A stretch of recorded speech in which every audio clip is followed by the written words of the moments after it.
So, stories from my past as an aircraft mechanic and pretty much every type of maintenance you can think of on aircraft. Had a call one day, gate call, means I'm a contract maintenance mechanic for all of the aircraft at the particular aircraft, or all of the airlines at the particular airport I worked at, and we regularly would get calls from them when there was a problem with the aircraft. And this particular airline was known for continuing to board the aircraft even though they knew there was a problem with the aircraft. So this is a 737, and of course I get to the aircraft. This airline has fully boarded the aircraft, and the problem is that the forward lav has about an inch of blue juice on the floor. Now luckily it's not running out beyond that because there's a sill to the door that keeps it contained.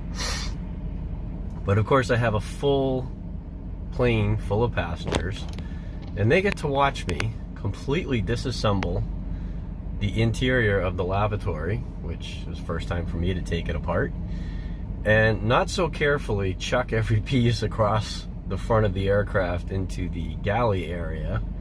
Well, the flight crew kind of stood out of my way, and then I had to take a couple rolls of paper towels and sop all of that blue juice up, and then reassemble the forward lavatory. Luckily, I'm also a pastor for a living, so I'm not too worried about having an audience when I do things.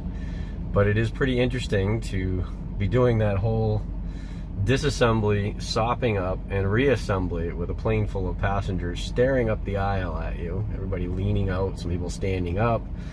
Luckily, it was long enough ago that TikTok and things like that did not exist, so I didn't make it into anybody's video that I know of. Haven't found it yet anyways, if I did. And I got it back together. Turns out it was just a hose clamp, needed to be tightened up. And when the crew serviced the blue juice in the morning, it had leaked out and run out, and then I had to go underneath, go into the forward avionics compartment, which is directly underneath the lav, and make sure nothing had leaked, which there was only minor leakage, and I was able to get that cleaned up. And that was just another fun day in aviation. And of course, at the end of it all, I had to sign the logbook off with all the passengers watching, and they're always wondering, how soon are we getting out of here? And when I'm done with the paperwork. I can't help it any faster than that. Just another fun job, another fun day in the world of aviation.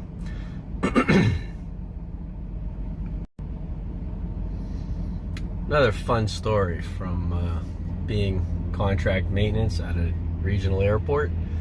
This one was a little bit out of the ordinary because it wasn't an airline we normally worked on, at least not an aircraft type that we normally worked on. There was a feeder for an airline that we were trained for, so we were able to work on it, but pouring rain, dark, and this aircraft declared an emergency and landed. All the crash trucks were out. The first mechanic that gets dispatched over there calls back for reinforcement, stepladder, somebody else to help him open the cowling.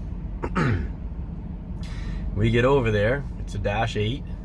That's a high wing, and the engine's a little bit off the ground. You do need a stepladder, but the cowling has oil running out of it every way you can imagine.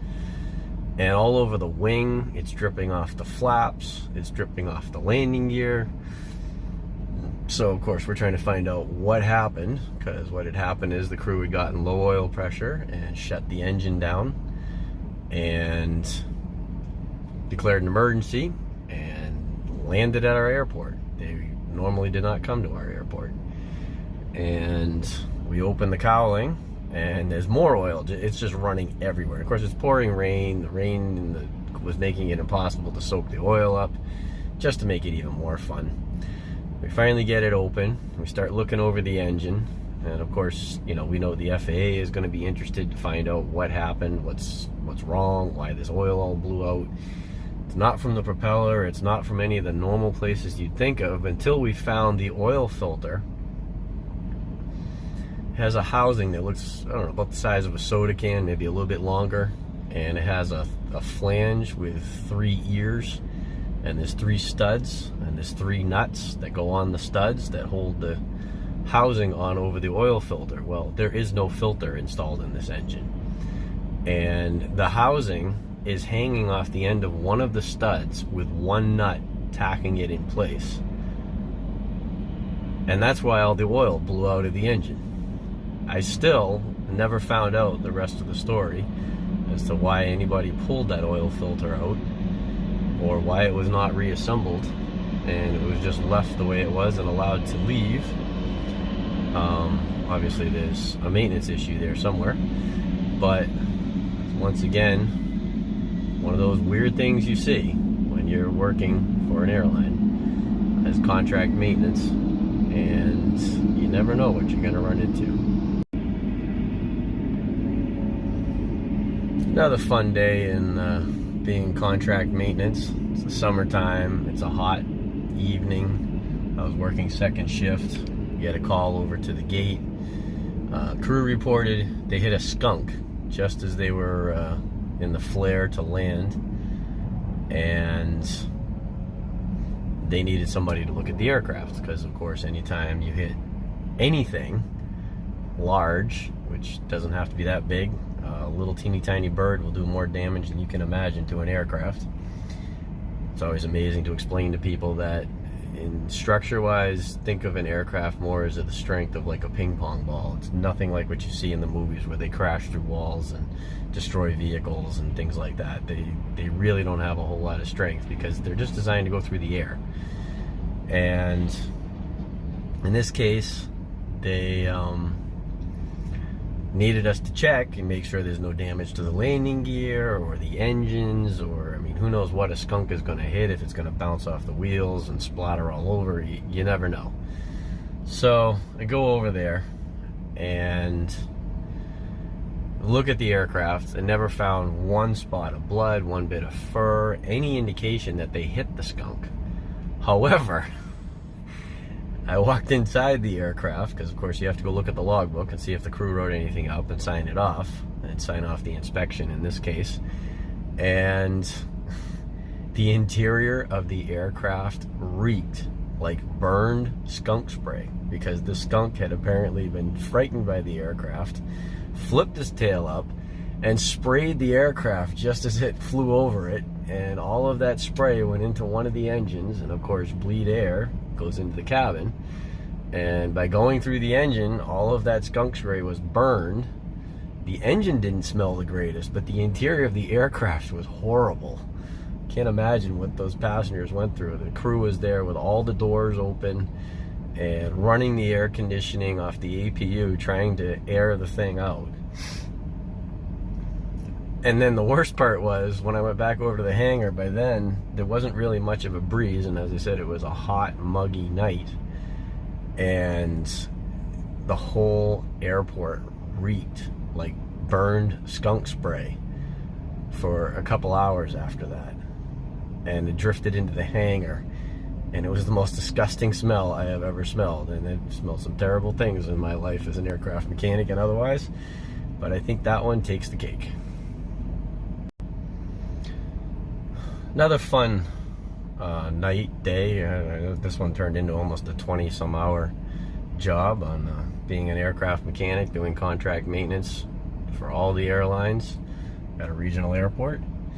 This one was an airline that did not actually fly to our airport. They flew out of a city right nearby, and the aircraft was on climb out, and as they were getting past, I don't know, they still weren't at that high of an altitude, passengers in the back started to report that they smelled smoke.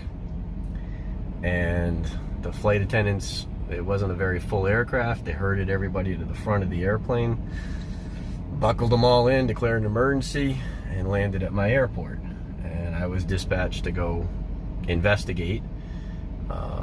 In this case, because it was a fire and I didn't find anything originally, like when the aircraft landed, they basically whipped it off the runway, skidded into the first gate at the terminal, and everybody ran off the airplane.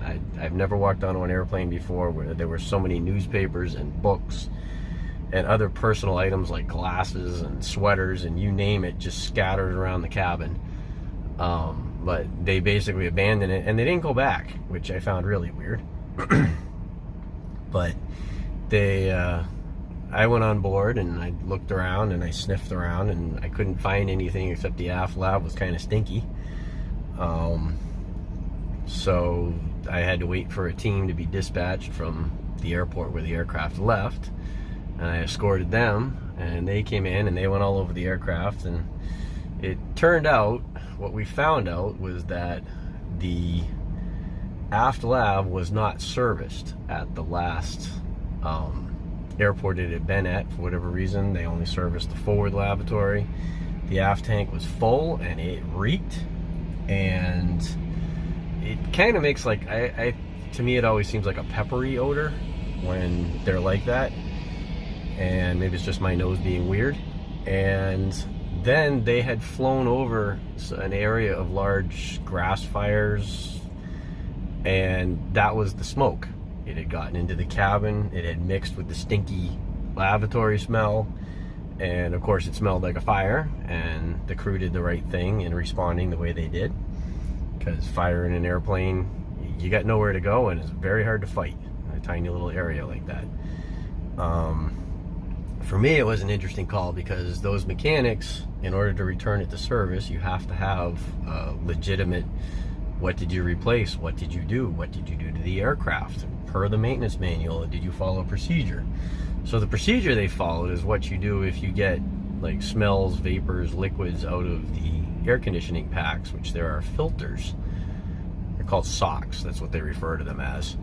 And they changed all the socks. When you change the socks, you have to burn them out, which means you have to hit them with high heat for a sustained amount of time. I want to say it's an hour or two, hour and a half, something like that. So basically, there's a nozzle. This is on the MD-80. You screw it into a fitting in the back of the airplane, underneath, I think, the left-hand side, if I remember correctly. It looks sort of like a rocket nozzle, and it points straight down. You have to take the aircraft to a concrete ramp, because the area directly underneath that nozzle is going to be subjected to very high temperatures for a very long time, and you have to put the heat on full blast inside the aircraft. And I had to be there to escort these guys, so they're sitting in the cockpit, I'm sitting back in first class eating all the first class meals, and reading some of the books and newspapers that the passengers had left behind. And it was just incredibly crazy how long this went on for. Sitting there with the engines at high power, blasting the heat into the cabin until the socks had been fully dried out and were set to go back into operation. It's sweating the whole time. It was crazy. And I think like I said, I think I worked 20 hours straight that night. Easiest 20 hours I've ever worked, but it was pretty cool. And it's just another one of those weird things that you'll end up doing if you do contract maintenance and work around airlines.